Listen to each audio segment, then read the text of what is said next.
All right, so I'm in my Automata project folder. I'm going to go ahead and open up the, I'll show you this view here. I'm going to open up the simulation, not the test, the simulation. And it comes up with the box here. When I want to drop something into an assembly, I will go over here to place, and I will find the part that I want to drop in here. I'll change this now so we can see. I'm just going to grab the hex cam that they put in here. When I need to rotate something that I drop in here, you see the X, Y, and Z axis there. I'm going to right click, and in this case I want to rotate around the Y axis so it lines up with my axle here. Makes it a little bit easier for me. I click, right click, okay, and I'm done. Now, this is not constrained. I need to make sure that it is constrained to the center of the axle here. First thing I want to do is, see how every time I come over here, this box highlights, it kind of gets in the way. So I'm coming up here to my box. I'm going to right click. I'm just changing visibility. It's still there, it's still working and everything's attached. All the constraints are there. It's just out of my way.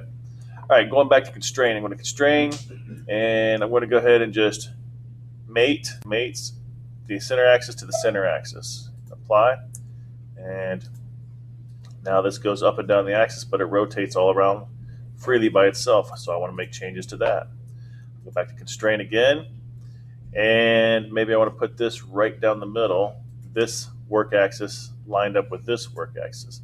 It's not going to do it when I mate, but when I flush, lines up. So it looks like this. Now I cannot slide this up and down the axle. I can still rotate, but I cannot slide it up and down the axle because it's mated to that work plane. Those two work planes are mated. Then I want to be able to rotate my handle, and I want my cam to go with it. So I'm going to use the other work planes that I have here. In this case, this one. I'm going to mate this one to this work plane so they stay together. Up here, I'm going to mate this to this and apply. Now those two work planes are stuck together. One moves, the other one moves as well.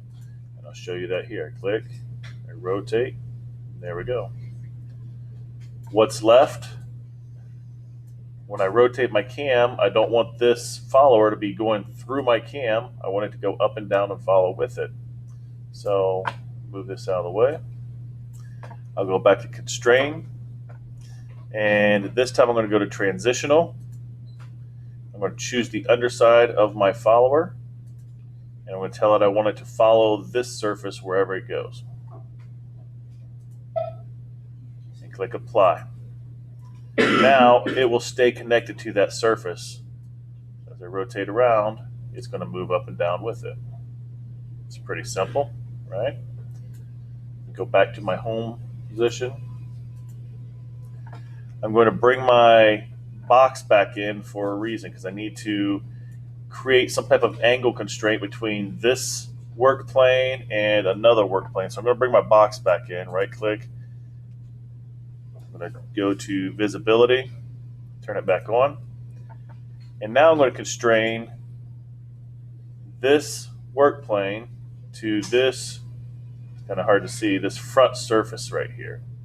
I'm going to go to this icon, angle, directed angle. I'm going to choose this work plane. I'm going to say I want it to go be at some type of angle to this surface here. You see I've highlighted that surface. They're going to be 0 degrees to that surface, so they're going to be parallel.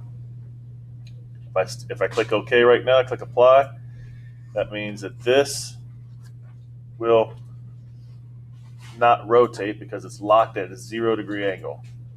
I can make changes to that. If I go over to my angle, oops, that's not the one. We could do this with the handle. There we go. You see this angle is 0 degrees. I can make it, 33 degrees, and it'll stay locked in at, as you can see, 33 degrees. I highlighted it gets too bright. You see that? Okay. So what I want to do is go over here now and right click, and I'm going to click on drive. And you see it already starts at 33 degrees. I'll say it starts at 0 degrees. And maybe I want it to go, since I'm going to do about a 10-second video, maybe I want to do, I don't know, rotate 1,000 degrees. I click on play, it'll continue to rotate until it gets to 1,000 degrees. You see the position right here. This is when I would do my video, my Screencastify video, to show it doing the rotation. And that's it. Restart it. I messed up. Do it again. You go the other way, and so forth.